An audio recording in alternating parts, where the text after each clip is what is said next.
There is something that has unnerved me for a very substantial amount of time.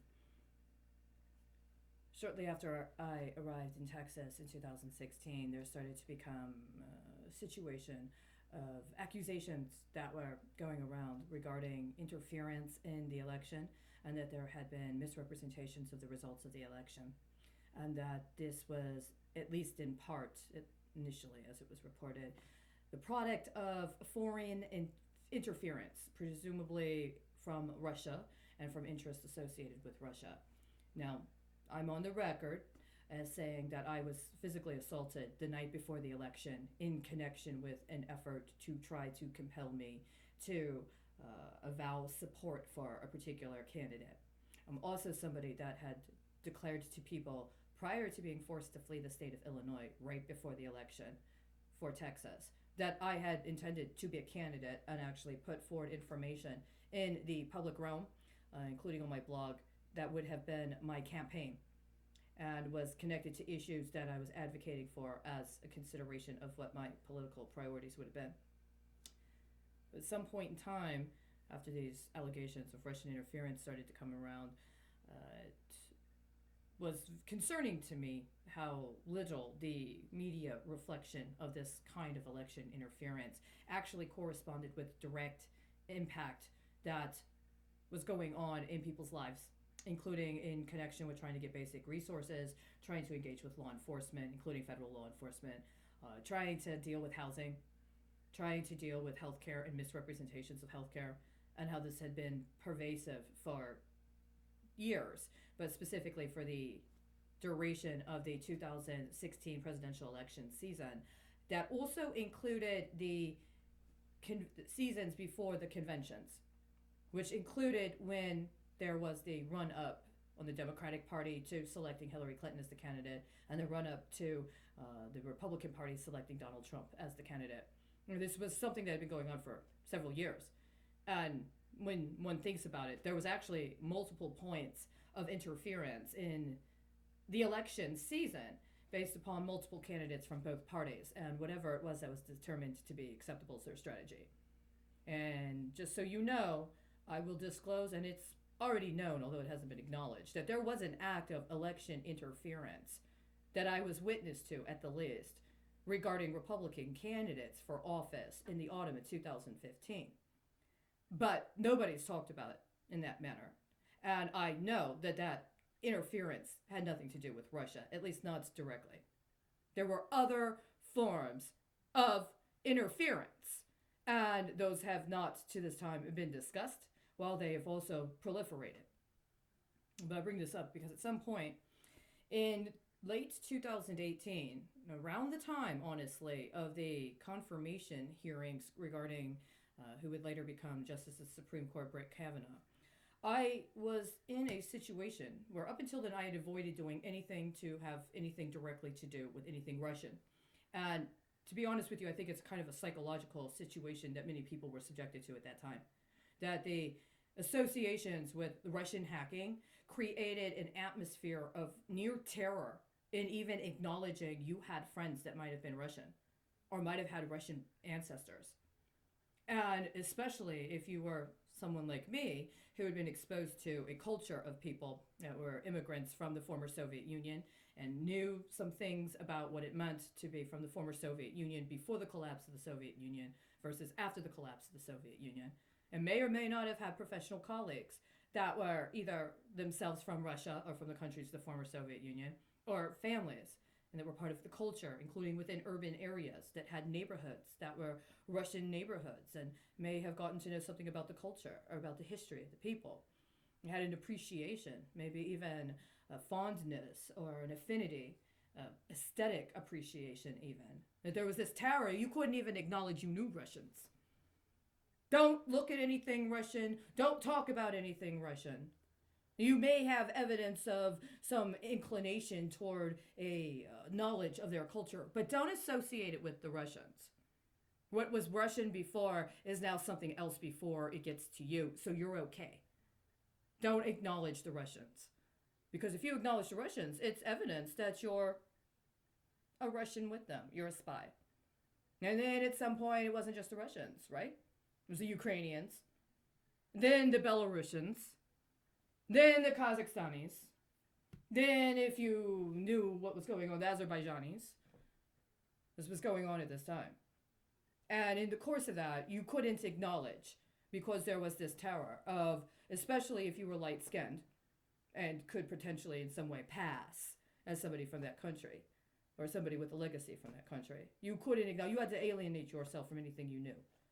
Well, I did something because of the context, and while I was doing my search, I came across an information. There had been an announcement about a meeting, and it was on a Russian website, but it was in English, discussing how there had been a meeting that was taking place at that time concerning a group of people evaluating reports from chemical weapons inspectors associated with the Russian military. It was the only time that I, in my course of trying to do research or trying to track things, came across that. It was that precise. That very moment, I had been subjected to a situation where at the library downtown, I was being threatened with eviction. I was at least twice exposed to situations where, for no good reason, an alleged police officer who was a security guard at the library attempted to threaten to use mace on me. And usually it was while I was reviewing actual cases or actual laws at the library. That something triggered them to identify me as a threat that needed to be evicted, and then my sass or my attitude somehow compelled a justification for literally pulling out a can of mace and threatening to mace me if I did not move faster to get out of the library while I was doing legal research. This is very concerning because it has been that precise and it's been that specific, and it makes me wonder if at some point in time somebody was disaffected with my performance politically in support of their election activities because I had other interests, including support for other candidates, and decided to characterize me as somebody they could use as a object of laundering for assets from the former Soviet Union. It's the best way I can think of it. There's nothing else that makes sense. And it just so happens some of these assets are very, very, very high level, right? It would be easier if I did pot and if I was an alcoholic, because then you could say somehow I was involved in some level of the criminality that they're being accused of. But that's not what my reference points are, and it hasn't been what my reference points have been for the last 4 years. This is why it's very concerning. I came from the military. How was it that me growing up in a military base, going to military schools, ended up completely alienating me and cutting me off from anything having to do with responsible law enforcement, responsible members of the military, veterans that aren't trying to get me to engage in acts of prostitution, and I am on currents directly connected to high-level military matters in a country that's supposed to be an enemy of the United States? It's a very direct and blatant and blunt question. Because honestly, what I'm investigating literally here, that's actually criminal and actually qualifies to the letter of the law as terrorism in the United States, is frequently, repeatedly, directly connected to what are not media moments, by the way, but announcements of official agencies in Russia discussing matters related to things up to and including addressing accusations of being involved with chemical weapons in Syria, and or some other matter and way of being connected to its own biological and chemical weapons paradigm. This is a very direct and blunt question. See, I don't go looking for this. I don't go checking up on it like this. I'm terrified on one level. I'm supposed to be terrified to even acknowledge there's anything remotely legitimate about anything coming from that part of the world. And yet, nobody will acknowledge there's anything remotely legitimate coming from me. Haven't for over 5 years. And in the meantime, what do I do? What do I get? What do I get as a reflection? It's been going on for a substantial amount of time. So that's why I'm going to go directly to the point. I'm going to read this. I just came across it. I've read through this before. There is a situation here. What does it decide? Basic classes of CW agents. Now, this book is published in the United States. It is from Copernicus Books, based out of New York City. Chemical and Biological Warfare, a comprehensive survey for the concerned citizen. Basic classes of CW agents, subheading, choking gases, lung irritants. A brief and somewhat grim quotation does enough to summarize the effect of these CW agents. Quote, choking agents cause injury chiefly in the respiratory tract, that is, in the nose, throat, and particularly the lungs. In extreme cases, membranes swell, the lungs become filled with liquid, and death results from lack of oxygen. Thus, these agents choke an unprotected man. Fatalities of this type are referred to as dry land drownings. End quote. This is a quote from the U.S. Army Field Manual, FM 3-9. A little further down the page, what does this refer to? Chlorine. Room temperature chlorine, Cl2, is a pungent green-yellow gas. It can be liquefied under moderate pressure. In World War I, chlorine was brought to the front in the form of a liquid, 1 quart yielding over 100 gallons of chlorine gas upon release. For the conditions prevalent in World War I, chlorine satisfied some essential requirements for a chemical weapon, being sufficiently toxic, although not as toxic as many other CW agents, and perhaps most importantly, abundant and relatively cheap. Even before the mass production of chlorine got underway, it sold for about a nickel a pound. As a poisonous gas, chlorine irritates the nasal passages, constricts the chest, and in larger amounts, approximately 2.5 milligrams per quart of air, causes death by asphyxiation. Although it was initially effective in World War I, chlorine's distinctive bleach smell and eerie greenish color easily made its presence known, and the advance warning allowed for defensive preparations and tactical retreat.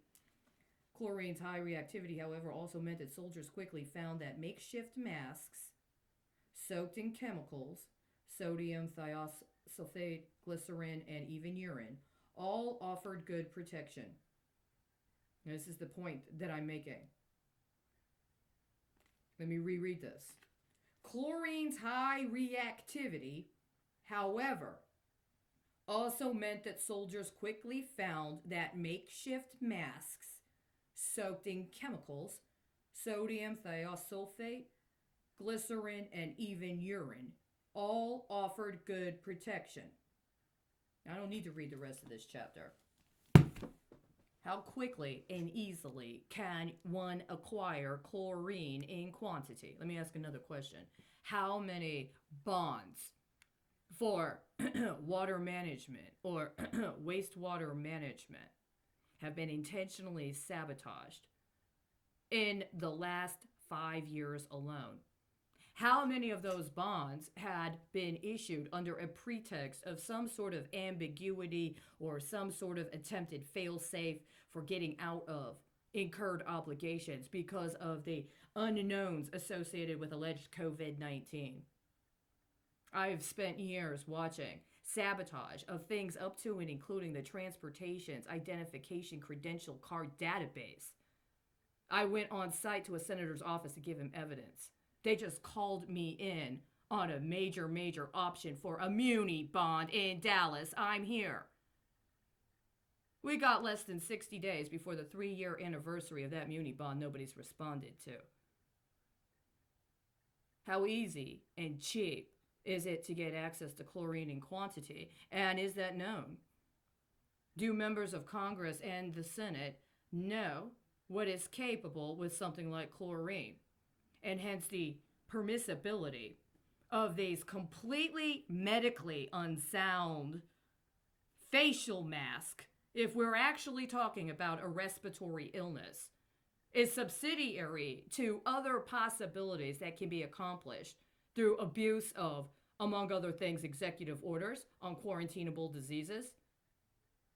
And what maybe somebody who's on the right bandwidth when the call goes out knows to do.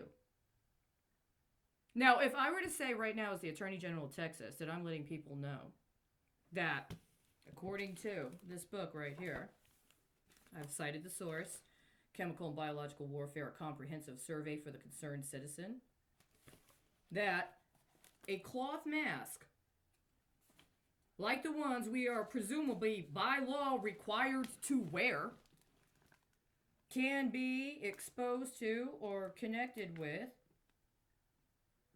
something equivalent to sodium thiosulfate, glycerin, and even urine to potentially mitigate against exposure to chlorine gas.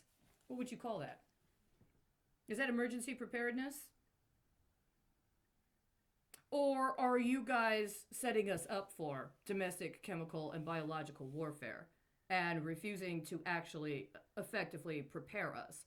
Instead, abusing executive mandates around using behavioral sciences as a way to try to socially engineer different groups of people into different castes, and abusing your office to allow for completely illegal and unconstitutional activities that occur through the financial sector while your own country is being intentionally sabotaged.